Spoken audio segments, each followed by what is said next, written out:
या देवी सर्वभूतेषु माँ कात्यायनी रूपेण संस्थिता नमस्तस्यै नमस्तस्यै नमस्तस्यै नमो नमः। ઓમ દુમ દુર્ગાય નમઃ।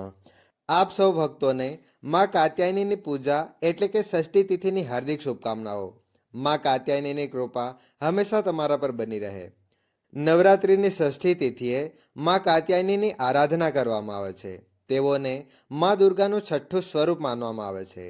તેમની ઉપાસનાથી ધર્મ, અર્થ, કામ અને મોક્ષ ચારેય પુરુષાર્થની પ્રાપ્તિ થાય છે। માં કાત્યાયની અત્યંત કરુણામયી છે, તેથી તેમની ભક્તિથી દરેક પ્રકારની કામનાઓ પૂર્ણ થાય છે। તેથી જ નવરાત્રિના છઠ્ઠા દિવસે ભક્તિભાવથી માં કાત્યાયનીની આરાધના કરવી જોઈએ। આજની વિડીયોમાં તમે નવરાત્રિના છઠ્ઠા દિવસની કથા, ક્ષમા પ્રાર્થના અને પૂજન વિધિ વિશે સાંભળશો। ઉપરાંત વિશેષ ઉપાયો પણ જાણશો, જે વિવાહ અને અન્ય ઈચ્છાઓની પૂર્ણતા માટે કરવામાં આવે છે। હવે માં કાત્યાયનીની કથા સાંભળો। ભગવતી જગદંબા દુર્ગાનું છઠ્ઠું સ્વરૂપ માતા કાત્યાયની છે।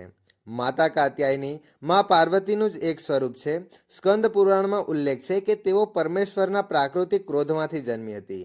તેમણે માં પાર્વતી દ્વારા પ્રદાન કરેલા સિંહ પર આરૂઢ થઈ મહિષાસુરનો સંહાર કર્યો હતો। માતા કાત્યાયનીને શક્તિનું આદિ સ્વરૂપ માનવામાં આવે છે। જે સાધક માં કાત્યાયનીની આરાધનામાં પોતાનું સર્વસ્વ સમર્પિત કરે છે, પોતે તેમના ચરણોમાં અર્પિત કરી દે છે, તેમને સહજ રીતે માતાજીના દર્શન પ્રાપ્ત થઈ જાય છે। માં દુર્ગાનું કાત્યાયની નામ કેવી રીતે પડ્યું, તો આ પાછળ એક પૌરાણિક કથા છે। કત નામના એક પ્રસિદ્ધ મહર્ષિ હતા। તેમના પુત્ર કાત્ય નામના ઋષિ થયા। આ કાત્યના ગોત્રમાં જ વિખ્યાત મહર્ષિ કાત્યાયન જન્મ્યા હતા। તેમણે માતા ભગવતી અંબાની ઉપાસના કરતા વર્ષો સુધી કઠિન તપસ્યા કરી। તેમની ઈચ્છા હતી કે માતા ભગવતી તેમના ઘરમાં પુત્રી રૂપે અવતરિત થાય। તેથી માતાજી તેમની પ્રાર્થનાથી પ્રસન્ન થઈ અને વરદાન આપ્યું। ઘણો સમય વીતી ગયો। જ્યારે મહાદાનવ મહિષાસુરનો અત્યાચાર વધ્યો, ત્યારે ભગવાન બ્રહ્મા, વિષ્ણુ અને મહેશ તેમના તેજનો સંયોગ કરીને એક દિવ્ય દેવીની ઉત્પત્તિ કરી। મહર્ષિ કાત્યાયન એ પ્રથમ સાધક હતા જેમણે આ દેવીની ઉપાસના કરી, તેથી તેમનું નામ કાત્યાયની પડ્યું। પુરાણોમાં વધુ એક કથા મળી આવે છે કે આ કથા અનુસાર માં કાત્યાયની મહર્ષિ કાત્યાયનના ઘરમાં પુત્રી રૂપે અવતરિત થઈ હતી। તેમનો જન્મ આસો માસની કૃષ્ણ પક્ષની ચતુર્દશી તિથિએ થયો હતો। તેમણે શુક્લ પક્ષની સપ્તમી, અષ્ટમી અને નવમી આ 3 દિવસ મહર્ષિ કાત્યાયનના આશ્રમમાં પૂજન ગ્રહણ કર્યું અને અંતે 10મી તિથિએ મહિષાસુરનો સંહાર કર્યો હતો। માં કાત્યાયની અમોઘ ફળ આપનાર છે। ભગવાન શ્રી કૃષ્ણને પતિ રૂપે મેળવવા માટે વ્રજની ગોપીઓએ કાલિંદી નદીના કિનારે માં કાત્યાયનીની ઉપાસના કરી હતી। તેથી તેમને વ્રજ મંડળની અધિષ્ઠાત્રી દેવી તરીકે પણ માનવામાં આવે છે। માં કાત્યાયની અત્યંત તેજસ્વી અને ઝગમગતું સ્વરૂપ ધરાવે છે। તેમને 4 હાથ છે। જમણી બાજુ ઉપરનો હાથ અભય મુદ્રામાં છે, જે ભક્તોને નિર્ભયતા આપે છે, જ્યારે નીચલો જમણો હાથ વરદ મુદ્રામાં છે, જે આશીર્વાદ આપે છે। માતાની ડાબી બાજુના ઉપરના હાથે તલવાર છે, જ્યારે નીચેના ડાબા હાથે કમળનું પુષ્પ શોભાયમાન છે અને તેમનું વાહન સિંહ છે। માં કાત્યાયનીની ઉપવાસનાથી ભક્તોને અર્થ એટલે કે સંપત્તિ, ધર્મ એટલે કે સદાચાર, કામ એટલે કે ઈચ્છાઓની પૂર્ણતા, મોક્ષ એટલે કે મુક્તિ, આ ચારેય ફળો પ્રાપ્ત થાય છે। માતાની કૃપાથી સાધક આ લોકમાં રહીને પણ દિવ્ય તેજ અને પ્રભાવ પ્રાપ્ત કરે છે। તેથી નવરાત્રિના છઠ્ઠા દિવસે માં કાત્યાયનીની પૂજા વિધિ કઈ રીતે કરવી, તો નવરાત્રિની ષષ્ઠી તિથિએ એટલે કે છઠ્ઠા દિવસે વહેલી સવારે ઉઠીને દૈનિક ક્રિયાઓથી નિવૃત્ત થઈ સ્નાન કરીને માં કાત્યાયનીની પૂજા કરવી જોઈએ। સૌ પ્રથમ ભગવાન સૂર્યદેવને જળ અર્પિત કરો। ત્યાર પછી ઘરના મંદિરમાં જ્યાં માતાજીની સ્થાપના કરવામાં આવી છે, ત્યાં ધૂપ દીપ પ્રજ્વલિત કરીને વિધિપૂર્વક તેમની પૂજા કરવી જોઈએ। માં કાત્યાયનીને પ્રિય પુષ્પ લાલ ગુલાબ છે, તેથી માતાને લાલ ગુલાબનું પુષ્પ અવશ્ય અર્પિત કરવું જોઈએ। જો ગુલાબનું પુષ્પ અવેલેબલ ન હોય તો વૈકલ્પિક પુષ્પ રીતે પીળા ફૂલ જેમ કે ગલગોટા, જેને મેરીગોલ્ડ કહેવામાં આવે છે, તેને પણ ચડાવી શકાય છે। માતાને પ્રિય રંગ લાલ અને પીળો છે, તેથી આ રંગના વસ્ત્ર ધારણ કરીને માતાની આરાધના કરવી શ્રેષ્ઠ માનવામાં આવે છે। માં કાત્યાયનીને મધનો ભોગ અર્પિત કરવાથી મનોવાંછિત ઈચ્છાઓ પૂર્ણ થાય છે। તમે ફળો અથવા સફેદ મીઠાઈનો પ્રસાદ પણ ચડાવી શકો। તમારી પાસે જે ઉપલબ્ધ હોય તે ભોગ સ્વીકાર્ય છે, પરંતુ મધનો ભોગ અર્પણ કરવું અવશ્ય માનવામાં આવે છે।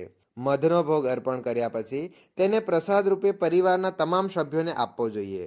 તમે ઈચ્છો તો બ્રાહ્મણને પણ દાન કરી શકો. વિધિપૂર્વક માં કાત્યાયનીની પૂજા કરો અને મંત્રોના જપ કરો. આજે માં કાત્યાયનીનો કયો મંત્ર જપ કરવો જોઈએ? તો મુખ્ય મંત્ર છે યા દેવી સર્વભૂતેષુ માં કાત્યાયની રૂપેણ સંસ્થિતા. નમસ્તસ્યૈ નમસ્તસ્યૈ નમસ્તસ્યૈ નમો નમઃ. માં કાત્યાયનીનો બીજ મંત્ર છે ક્લીમ શ્રીમ ત્રિનેત્રાય નમઃ. ત્રીજો એક મહત્વપૂર્ણ મંત્ર છે ઓમ દેવી કાત્યાયન્યૈ નમઃ. ઓમ દેવી કાત્યાયન્યૈ નમઃ. આ મંત્ર દ્વારા પણ માતાજીની આરાધના કરી શકાય છે. આ ઉપરાંત આદર્શ પતિની પ્રાપ્તિ કરવા માટે માતા કાત્યાયનીનો આ મંત્રનો જપ કરવો જોઈએ. ઓમ કાત્યાયની મહામાયે મહાયોગીન યધીશ્વરી નંદ ગોપ સુતમ દેવી પતિ મે કુરુ તે નમઃ. અને આદર્શ પત્ની અથવા યોગ્ય જીવનસાથીની પ્રાપ્તિ માટે માં કાત્યાયનીનો આ મંત્ર કરવો જોઈએ. પત્ની મનોરમા દેહી મનોવૃત્તાનુસારિણીમ તારિણીમ દુર્ગા સંસાર સાગરસ્ય કુલોદ્ભવામ. આ મંત્રોનો ઓછામાં ઓછા 108 વખત જપ કરવા જોઈએ. તમે રુદ્રાક્ષની માળા વડે 5, 7 અથવા 11 માળા પણ જપ કરી શકો છો. આજથી શરૂ કરીને સતત 3 મહિના સુધી કરશો તો નિશ્ચિત રૂપે તમારું ઈચ્છિત ફળ પ્રાપ્ત થશે. આ ઉપરાંત અન્ય વિશેષ ઉપાયો કરવા જોઈએ, જેમ કે દુર્ગા સપ્તશીના પાઠ કરવા જોઈએ. જે ભક્તો 7 દિવસમાં દુર્ગા સપ્તશી પૂર્ણ કરી રહ્યા છે તેમને આજે ષષ્ઠી તિથિએ 11મો અધ્યાય વાંચવો જોઈએ. જો તમે દરરોજ સંપૂર્ણ દુર્ગા સપ્તશીના પાઠ કરી રહ્યા છો તો તમારે તમારા નિયમ અનુસાર જ વાંચન ચાલુ રાખવું જોઈએ. દુર્ગા ચાલીસાના પાઠ અવશ્ય કરવા જોઈએ અને માતા દુર્ગાના કોઈ પણ મંત્રના શક્ય તેટલા જાપ અવશ્ય કરવા જોઈએ. માં કાત્યાયનીની પૂજા કરવાનો શ્રેષ્ઠ સમય કયો રહેશે? તો માં કાત્યાયનીની વિશેષ પૂજા ગોધૂલી વેળાએ કરવામાં આવે છે, એટલે કે સાંજના સમયે કરવી જોઈએ. સવારની પૂજા તો તમે નિયમ અનુસાર કરો જ છો, પણ સાંજે પણ ખાસ પૂજા, ધ્યાન અને મંત્ર જપ કરશો તો માતાની વિશેષ કૃપા પ્રાપ્ત થશે. હવે મનમાં પ્રશ્ન થાય કે ગોધૂલી વેળા એટલે શું? ગોધૂલી વેળા એ સંધ્યાકાળનો સમય છે, જ્યારે ઘરમાં દીવો પ્રગટાવવામાં આવે છે. આ સમય સૌથી પાવન અને શક્તિશાળી માનવામાં આવે છે. આથી ગોધૂલી વેળાએ માતાની આરાધનાનો લાભ અવશ્ય લેવો જોઈએ. જે ભક્ત આ સમયમાં કાત્યાયનીને શ્રદ્ધા ભક્તિથી યાદ કરે છે તેના તમામ રોગ, શોક, વ્યથાઓ અને ભય દૂર થઈ જાય છે. જન્મ જન્માંતરના પાપો નાશ પામે છે અને મન વાંછિત ફળની પ્રાપ્તિ થાય છે. સાંજની પૂજા વિધિનો લાભ કઈ રીતે લઈ શકાય? તો સાંજે દીપ પ્રજ્વલિત કરીને માતાનું ધ્યાન અને મંત્રના જપ અવશ્ય કરવા જોઈએ. સવારની પૂજા આગળ જણાવ્યા પ્રમાણે જ કરવી જોઈએ અને માતા કાત્યાયનીની કૃપા હંમેશા તમારા પર બની રહે એવી શુભકામનાઓ છે. આ પછી માતાજીની આરતી કરવામાં આવે છે અને ત્યારબાદ માની ક્ષમા પ્રાર્થના અવશ્ય કરવી જોઈએ. માં કાત્યાયનીની પૂજા પૂર્ણ થયા બાદ માતા પાસે ક્ષમા પ્રાર્થના અવશ્ય કરવી જોઈએ. હાથ જોડીને માતા સમક્ષ આ પ્રાર્થના કરો: હે દેવી, મારા દ્વારા દિવસ અને રાત અનેક પાપ અને અપરાધ થાય છે.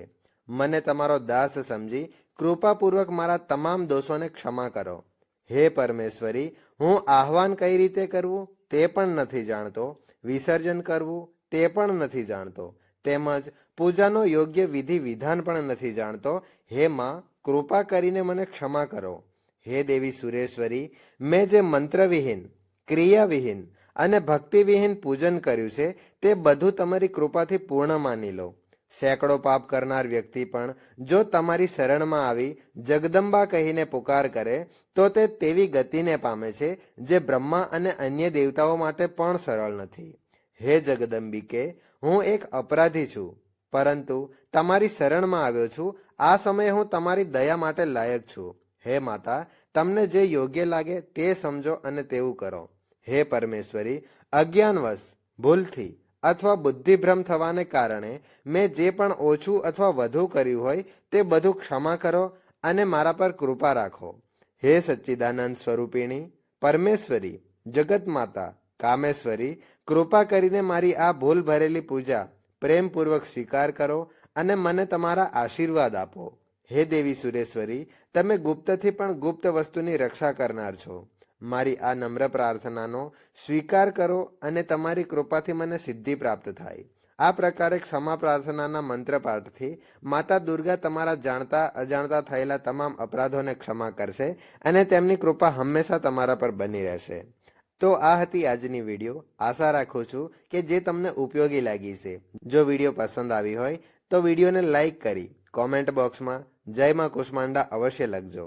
અને જો તમને ચેનલ પર નવા હોય અને હજી સુધી ધર્મા ભક્તિ ચેનલને સબસ્ક્રાઇબ ન કરી હોય તો આજે જ અને અત્યારે જ સબસ્ક્રાઇબ કરી બેલ આઇકોનને પ્રેસ કરો, જેથી નવી વિડીયોની નોટિફિકેશન તમને સમયસર મળી રહે.